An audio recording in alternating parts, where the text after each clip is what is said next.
एक विश्वास अपने भीतर प्रकट करो। मेरा कुबेर भंडारी, मेरा कुबेरेश्वर महादेव, मेरा कुबेर भंडारी कुबेरेश्वर बाबा जो इस पवित्र भूमि पर कंकर शंकर की धरा पर आता है, विश्राम करता, बाबा का गुणगान करता, प्रदोष आरती का दर्शन, प्रातः बाबा का जल भी चढ़ाना, प्रेम से बाबा से विनय कर कर जाता है। थोड़ा समय लग सकता है, पर बाबा ऐसी झोली भरता है कि तुम्हें किसी के आगे हाथ नहीं फैलाने देता, खुद भंडार। हर हर वो स्वयं भरता, आपको किसी के आगे हाथ नहीं फैला। हम फिर कहेंगे भंडारा कराने वाले ढेर मिलेंगे, भोजन कराने वाले ढेर मिलेंगे, भूखे को भोजन खिलाने वाले मिलेंगे, पर भूखे को उसके व्यापार तक लगाने वाले, भूखे को उसके व्यवसाय से जोड़ने वाले नहीं मिलेंगे। नहीं मिलेंगे। पर शिव शिव, शंकर शंकर, ओगड़दानी ओगड़दानी। हम आशीष से कह रहे थे कि आशीष, सीहोर में गाड़ियां कम रुकती हैं, भक्त लोग इतने लाखों में आएंगे, कैसे बेचारे भोपाल से यहाँ तक आएंगे, कैसे पहुँचेंगे? सब ट्रेनें भोपाल तक आए।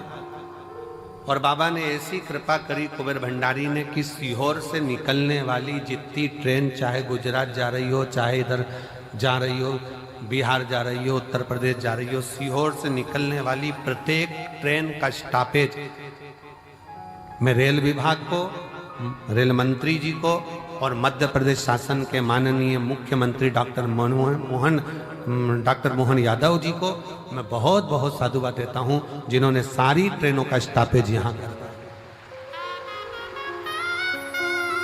25 तारीख से 4 मार्च तक, 25 फरवरी से 4 मार्च तक जितनी ट्रेनें सीहोर से गुजरेगी सब 2 मिनट के लिए रुकेगी। यात्री आराम से, जो नीमच, मंदसौर, रतलाम, काला पीपल, सुजालपुर, शाजापुर, भोपाल आदि सब दूर के यात्री आराम से आएंगे, आराम से जाएंगे।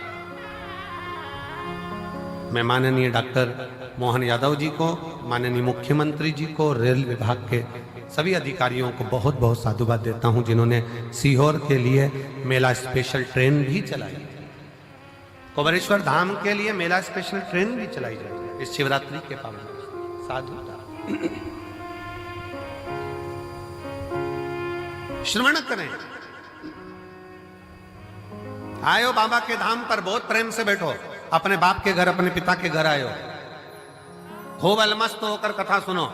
समय मिले 108 बार, सुबह से लेकर रात्रि के बीच में सोने से पहले जब समय मिल जाए 108 बार श्री शिवाय, जम के बोलो जरा, श्री शिवाय नमस्तुभ्यम का जाप करो। ग्राउंड में कहीं कचरा मिल जाए, सामान पड़ा हुआ मिल रहा है, कचरा मिल रहा है, उसको डस्टबिन में डालो, बोरी में इकट्ठा कर कर रख दो। नगर निगम की गाड़ी, नगर पालिका की आएंगी, वो लेकर। थोड़ी व्यवस्था आपको, धाम पर थोड़ा पानी का कमी रहता है, नल फालतू चलते हुए दिख रहा है, नल को बंद कर दो। थोड़ा सा प्रयास, अपन किसी को पानी नहीं पिला सकते तो नल तो बंद कर सकते, थोड़ा सा। कोई व्यर्थ का पानी ढोल रहा है, उसको कह दो कि ये हमारे पिता का घर है, हमारे बाप के घर की दशा हमको मालूम है, यहाँ पानी की स्थिति थोड़ी गड़बड़ रहती। आप लोगों को असुविधा ना हो, पीने के पानी में कोई को तकलीफ ना हो, इसलिए समिति ने पानी की बोतल भले कितने की भी आती हो, पर समिति पानी की बोतल 5 रुपए की काउंटर लगा दिया कि बड़ी वाली बोतल 1-1 लीटर की आराम से 5 रुपए में लो, खुद भी पियो, पड़ोसी को भी पिलाओ। 10-20 बोतल खरीद भी ली, 25 रुपए की, 50 रुपए की 5 बोतल आ भी गई। मान लो 25 रुपए की 5 बोतल खरीद ली, अड़ोसी पड़ोसी ने भी पी लिया, तुमने भी पी लिया, और लोगों की तृप्ति भी हो गई। ये कितनी बड़ी कृपा। भोजन करो, भोजन की थाली में लाखों शिव भक्त हैं जो प्रतिदिन प्रसाद को ग्रहण करते हैं, लाखों। केवल एक दिन का या 2 दिन का यहाँ भंडारा नहीं है, तो रोज का भंडारा बाबा का चलता है। अपनी थाली में झूठा ना छोड़ो, एक अन्न का दाना भी व्यर्थ ना जाए नाली के अंदर, इसका ध्यान रखो। और बाबा से रोज प्रार्थना करो, आई हूं तेरे दरवाजे पर, पूर्ण भरोसा लेकर आई हूं, पूर्ण विश्वास के साथ आई हूं। और कई कई तो ऐसी है, गंगा नहाई और चली आई हूं। पूर्ण भरोसे के साथ, पूर्ण विश्वास के साथ आई हूं। और मेरा भरोसा कहता है कि तेरे दरवाजे से खाली नहीं जाऊंगी। अब की बार 7 दिन इस रुद्राक्ष उत्सव में अगर मैं आई हूं, भले 2 दिन, 5 दिन, 7 दिन, जितने दिन के लिए मैं आई हूं, ये मेरा भरोसा कहता है कि प्रदोष के दिन से ये कथा चालू हो रही है। प्रदोष आरती का दर्शन तो आप शाम को आज प्रदोष के दिन करोगे ही। कल शिवरात्रि का भी बाबा का उत्सव, 4 उत्सव बाबा के इस रुद्राक्ष महोत्सव में मूल पड़ते हैं। एक तो प्रदोष का पड़ जाता है, दूसरा शिवरात्रि का पड़ जाता है, तीसरा अमावस्या पड़ जाती है, और चौथा फुलेरा दूज पड़ जाता है। अब इन 4 उत्सव में लोगों कहते हैं कि हम कुंभ नहाने जाते हैं तो 4 शाही स्नान, 5 शाही स्नान, 6 शाही स्नान पढ़ते हैं। परशु महापुराण की कथा कहती है जब आप रुद्राक्ष उत्सव में आते हो तो 4 शाही स्नान यहाँ भी पड़ जाते हैं। जो दिल से मांगता है उसको मिल। आयो बाबा के धाम पर, जितना बन सके सेवा के तल्लीन रहो।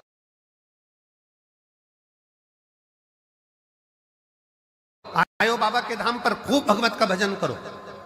केवल पंडाल में बैठना नहीं, आरती हो रही है सुबह की, दर्शन करो। शाम की आरती हो रही, दर्शन करो। अपन कहीं जा नहीं सकते, आप विनय करो, निवेदन करो, अर्चना करो और खूब सेवा करो, खूब।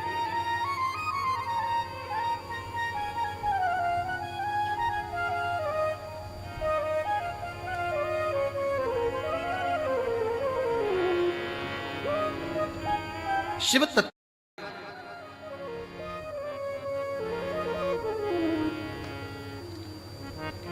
एक नारी का कर्तव्य, एक स्त्री का कर्तव्य है अपने परिवार के चेहरे पर प्रसन्नता लेकर, प्रसन्नता।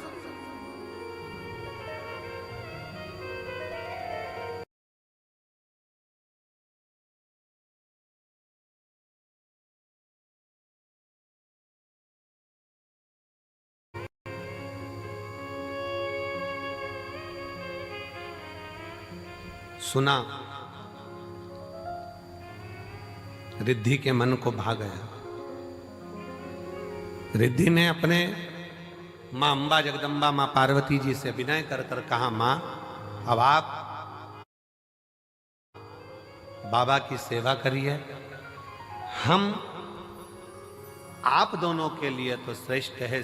संपूर्ण जगत के कल्याण के चेहरे पर, संपूर्ण जगत के मुख पर हम प्रसन्नता देखना चाहिए। संपूर्ण भगवान गणेश जी महाराज की धर्मपत्नी रिद्धि सिद्धि को अगर भगवान स्वयं जगत जननी जगदम्बा ने यह कहा कि केवल 1-2 के चेहरे पर नहीं, पूरे परिवार के चेहरे पर प्रसन्नता होना चाहिए। और शंकर भगवान का परिवार कौन? ब्रह्मा ब्रह्म लोक में निवास करते हैं, भगवान विष्णु वैकुंठ लोक में निवास करते हैं, और मृत्यु लोक का कोई देवाधिदेव है, मृत्यु लोक का कोई अधिपति है तो वह देवाधिदेव महादेव। तो आप कौन है? जो पृथ्वी पर जन्म लिया, सर्प पृथ्वी पर जन्म ले रहे हैं, पशु पक्षी पृथ्वी पर जन्म ले रहे हैं, सारे देवता अगर पृथ्वी पर जन्म भी ले रहे हैं तो वो भी भगवान का परिवार ही कहलाएगा। मृत्यु लोक में जिसका जन्म हुआ है, संसार सागर में जो पैदा हुआ है, मृत्यु लोक में जो जन्म लिया है, वो शंकर भगवान का रिश्तेदार, भगवान शंकर का संतान, भगवान शंकर का परिवार वाला, भगवान शंकर के कुटुंब वाले। आप और हम सब शंकर जी के परिवार वाले, इसलिए बड़े अकड़ के रहना चाहिए शिव जी के परिवार वाले।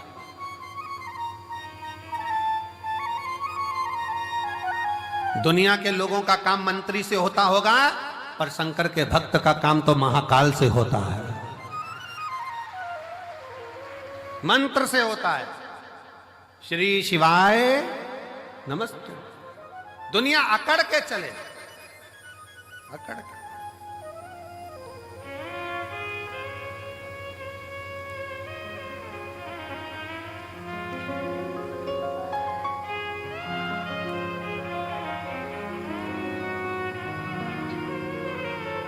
और हम तो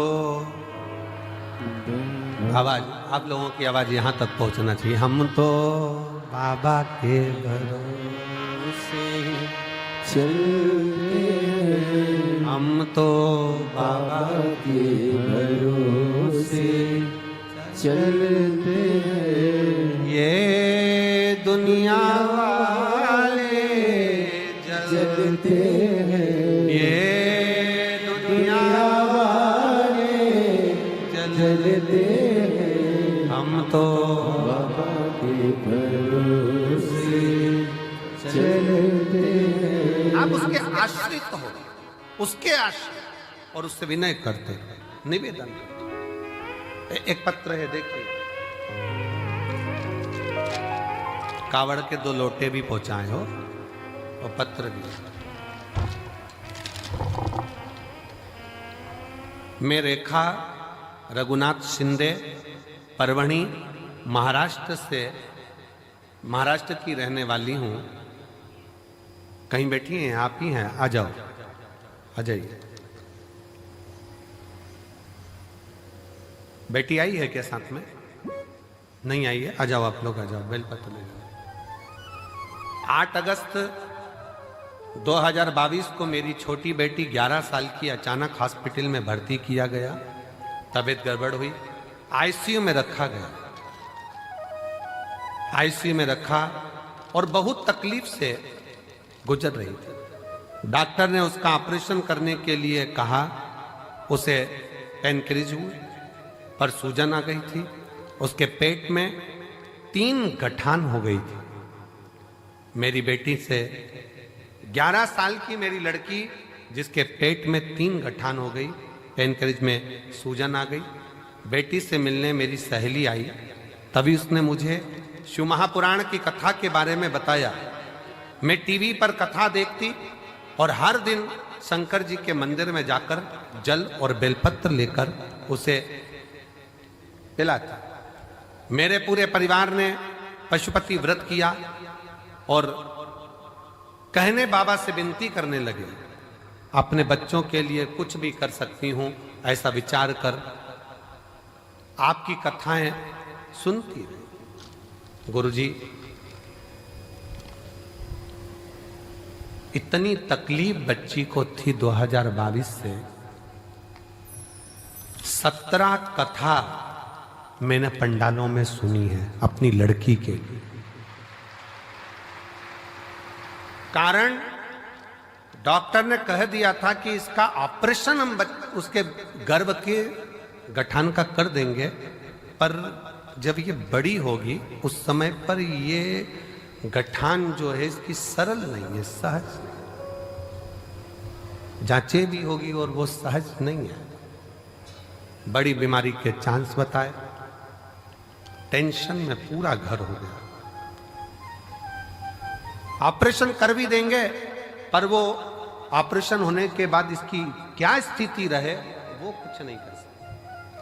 तब 17 कथा पंडाल में जाकर सुनी। कुबरेश्वर धाम रुद्राक्ष महोत्सव में आई, बाबा से विनय करा। बेटी की हालत ठीक नहीं और बाबा से एक ही विनय करा, कुछ भी करो पर मेरी बेटी के पेट की गठाने गल जाएं और उसकी सूजन समाप्त हो जाए। जितने डॉक्टर को दिखाते थे वो बताते थे कि ये गठान ठीक नहीं है, ये गलत सूचना देती है। और बाबा की ऐसी कृपा हुई, श्रावण के महीने में इसी कुबरेश्वर धाम पर आ गई और रोकर बाबा से प्रार्थना कर कर बाबा के पंडाल में बैठकर कथा सुनती, सुबह शाम की आरती का दर्शन करती, बेटी को लाई, रज लगाती, उसके पेट पर ले जाकर यहाँ से फिर जांच कराई और बाबा की कृपा से एक भी गठान उसके पेट में नहीं रही, सब गल गए। इसलिए मैं बाबा को यहाँ